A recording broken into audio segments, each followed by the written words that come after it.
not have the time to upload, but I'm finally back and I am so excited. I missed you guys so much and I forgot how much fun this is, so I'm so excited. I have a lot of video ideas. It was in my New Year's resolution to post more frequently. I don't know if that's going to be possible, but I am going to try. But today we are just going to be doing a chill video. I made a Korean corn dog here. I want to show you guys. I've been like spilling the sugar everywhere, but like, can I get it to focus? Yeah, it's so good, you guys. I had one earlier. It was bomb. So we're gonna be eating that, and then I'm just gonna be rambling about probably just the time when I was gone from YouTube. So let's get started. Let's start off with a bite. There's some cheese poking out there at the end, but it's okay. And if you're wondering, this is, what is this? Kewpie mayo and then ketchup. I didn't make it look super pretty, but whatever. Okay, cheers. First bite.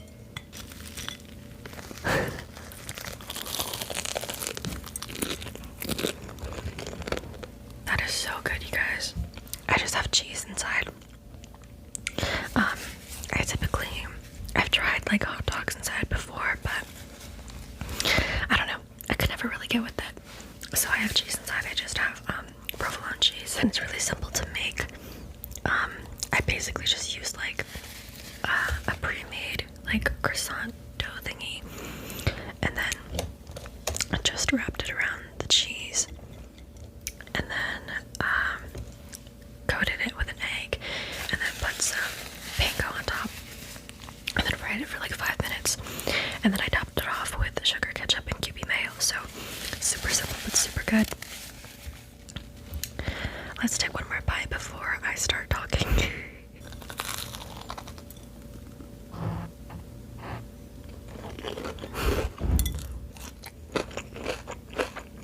So if you guys know, I love movies. Like, I watch movies all the time.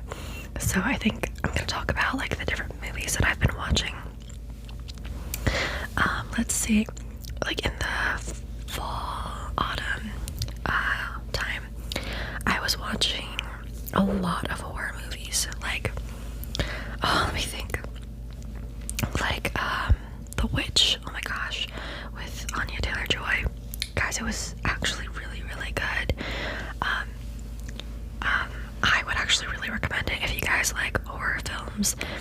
I think it's a little bit different from horror films that I've seen, just because like they're speaking in Old English, you know what I mean? Like Shakespeare,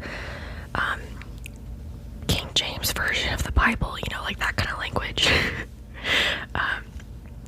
And it's just, I feel like in that sense, like it's different because it's not like a modern setting or anything like a lot of the horror films are now. But I really enjoyed it.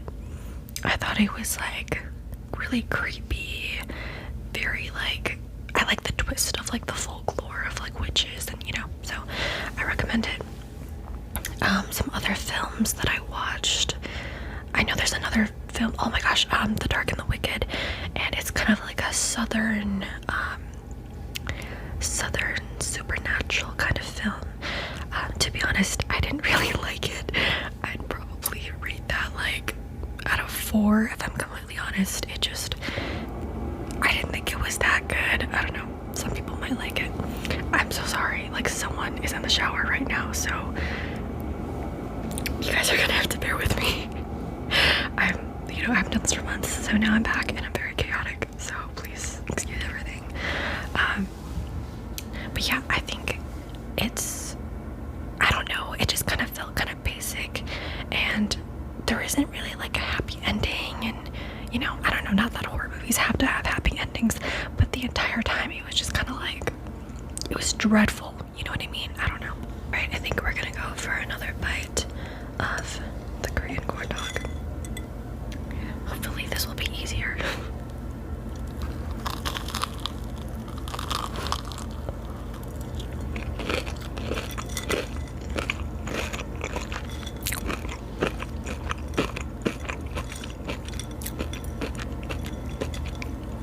There wasn't a cheese pull there because it's not like hot anymore.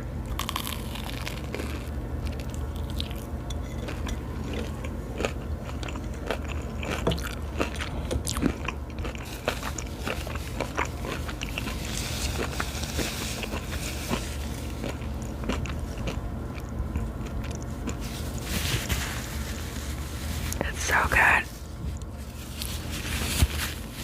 It's really messy. But yeah. And then what else did I watch? I watched Smile too. And I did like it, but in my personal opinion, I didn't like it as much as the first film. I think the scares were better, and I think it took on a pretty unique perspective of a pop star being followed by a demonic entity, right? Like, that's interesting. Like, you don't see that in a lot of films. But it's like, I don't know, maybe I'm just biased towards the first film, but I did like the second film. The scares were really, really good, and I would recommend it to anyone, to be honest. Okay, let's take another bite.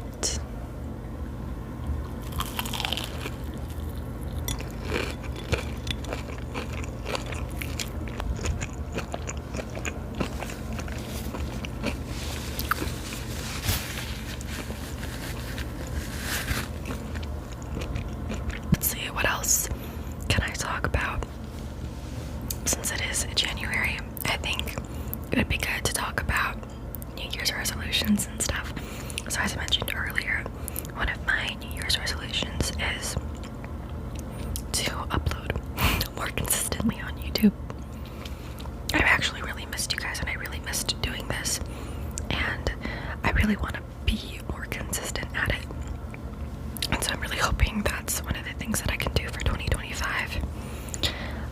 Some other goals that I have, I think they're more like mindset-ish, like, especially for me, I think I have to get better, or I have to like establish stronger boundaries with people, because I have like weak boundaries, and I'm a lot of a people pleaser, I don't know, but it's an issue where it like takes a toll on me, like it affects me. So I literally wrote like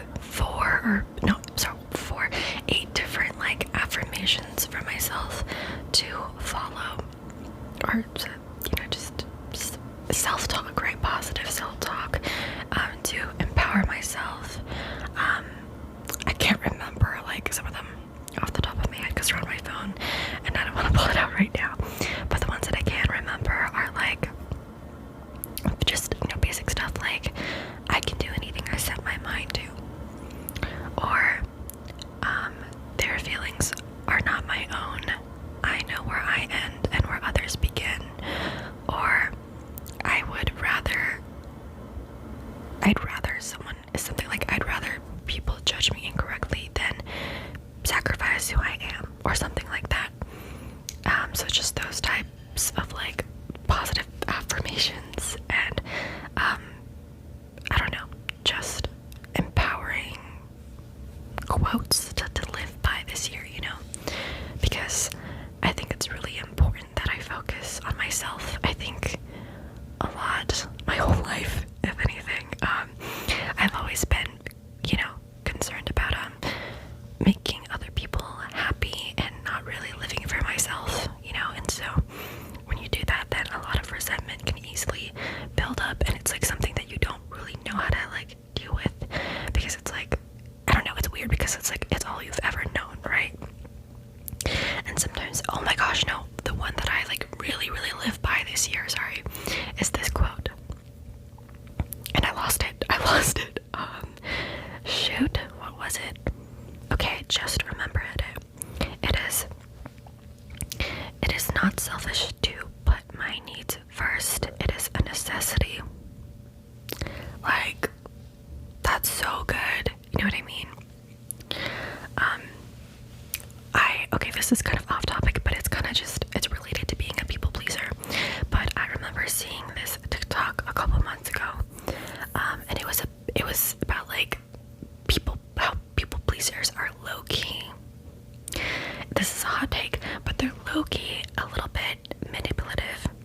when I heard that from this TikTok, I was like, what is this lady talking about, right? Like, I think people pleasers are the least manipulative people. Like, they're super empathetic, super understanding. Like, they put their other people's needs before their own. And I kind of forgot what she was saying, but the gist of it, whoa, hello Froggy. The gist of it was that you kind of like, because you have such high expectations for yourself, typically people pleasers have high expectations for themselves, they place it on other people. And so when they're always being empathetic, always being understanding, and always putting other people's needs before their own, when people don't reciprocate that, then they get resentful, you know, because it's like, well, you know, I literally gave my all to them, why aren't they giving their all to me, right? Like, I put them first, why don't they put me first? And you start to build up that resentment, but in reality, that's a very high expectation to set up for anybody, unrealistic expectation, mind you, because newsflash, not everyone is like you. And yes, you know, everyone should have a little bit more empathy in this world, but then again, it's like, you shouldn't live for other people. Like, you have to have your own life too. And a lot of the time, people in general, just not people pleasers, are like, they project things, right? Like, they project their insecurities, and they project their standards and expectations and all of that, right?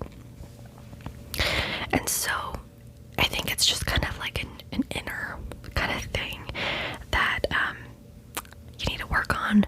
And I think once she explained that in the video, I was like, okay, you know what, that kind of makes sense, because it's like, ultimately, like, I can't control the things that happen to me, but one of my greatest freedoms is to control my reaction to things, right? And so that's kind of, you know, what I plan to do this year, just be more mindful about what I want and what I need, and just knowing that, like, that's gonna be better for me in the long run, and it's gonna be better for me, or for my relationships and other people in the long run, because I'm being my most authentic self, right? Because if I'm not being my most authentic self, and I'm just saying yes, and I'm, you know, always agreeing when I don't agree, or whatever, you know, then is it really like a true connection? Is it really a true friendship, relationship, whatever, right? So I think I really needed to see that video, and it's honestly been on my mind so much. I remember being so baffled. I'm like, how dare you call people pleasers manipulative? But I kind of understand what she was saying, you know.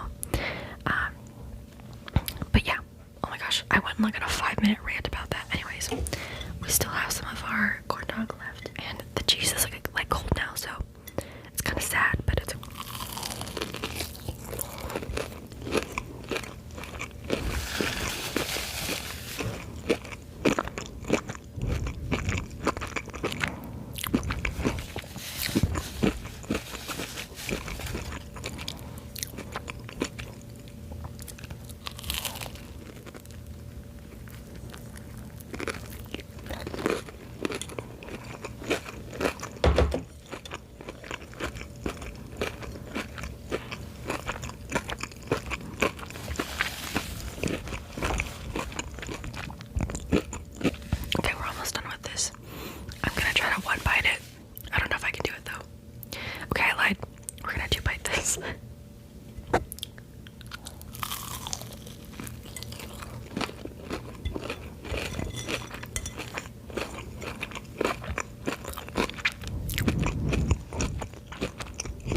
If you like it to be more crunchy, more fried, you have like a larger selection of toppings, things like that. And so I actually really enjoy making these, and they're so easy to make. It takes like 10 minutes. Anyways, let's talk about one more thing. I don't want to talk about anything related to resolutions or movies. Let's see. Alright, last topic here is going to be about kind of like childhood memories, or more so like childhood media, because I was up late last night. I was gonna film last night, but then I went down this rabbit hole of all of this like media I used to consume as a child, and it was just super nostalgic. And so I used to watch this show. Technically it was like on a DVD, but it's called Kid Songs, I think, and it's like a TV show, or like, I don't know, something like that. That just had obviously kids singing songs, right? And the songs are super catchy, you guys. Like, there's this one episode called like A Day at the Beach or something, and that video was so nostalgic. I found it on YouTube, and it was so good, you guys. But like, when I was young, I didn't realize that Kids Songs was like shot in like the 80s to 90s. Like, I didn't know that. I thought it was maybe like filmed in like the early 2000s. But looking back at it, I'm just like, oh, like, yeah, the hair, the quality, like, it's very 80s, 90s. It's just that like I spent so long trying to find it on every single platform, but I literally could not. And it also just because it's like, it was such a specific episode out of like 4 seasons, I think, and it's something from the 80s, you know what I mean? So that it's not going to be like super well documented or anything. But I found it last night and I watched the entire thing, and it was just insane. Oh my gosh, talking about that, do you guys have, or talking about childhood, do you guys have any like memories from when you were like maybe 3, even like 2 years old? Any like vivid memories? Because it's like, I don't know, when I would talk to my parents about like remembering stuff when I was 3, they'd be like, no, like, you can't remember things from when you were 3. Like, I can't remember things from when I was 3, right? That's what they would say. But it's funny because literally the other night we were talking, and I was talking to them about this very vivid memory about my little brother's baby shower. And at the time I was 3, and it was like, yeah, at the time I was 3, and I remember this specific memory of like there being like toy cars and like a toy road and buildings and stuff made out of construction paper on our coffee table in our living room.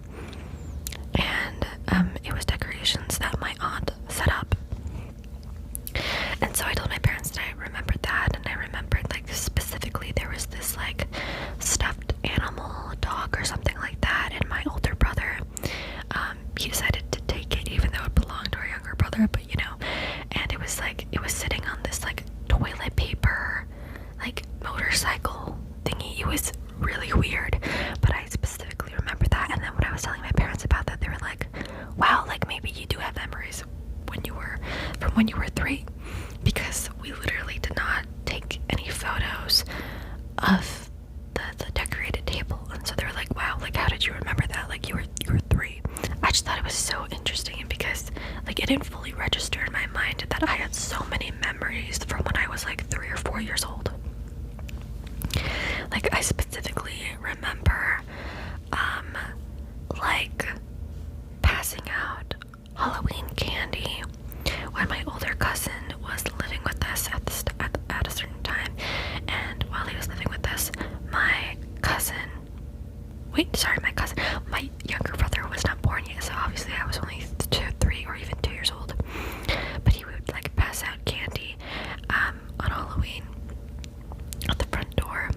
And I remember like that night, my older brother and I, we were just like messing with him on the stairs. Like, he would pretend to be a robot, right? And then we would like lift his limbs and his arms and obviously he would just be like, he would make it difficult, you know what I mean? And then kids, I and my younger brother who were kids, we found it super entertaining. And I just have like so many memories of living in that house and memories of being alive before my younger brother was even born, which I thought was pretty cool because I didn't even realize it until now. Alright, you guys, well, that's gonna be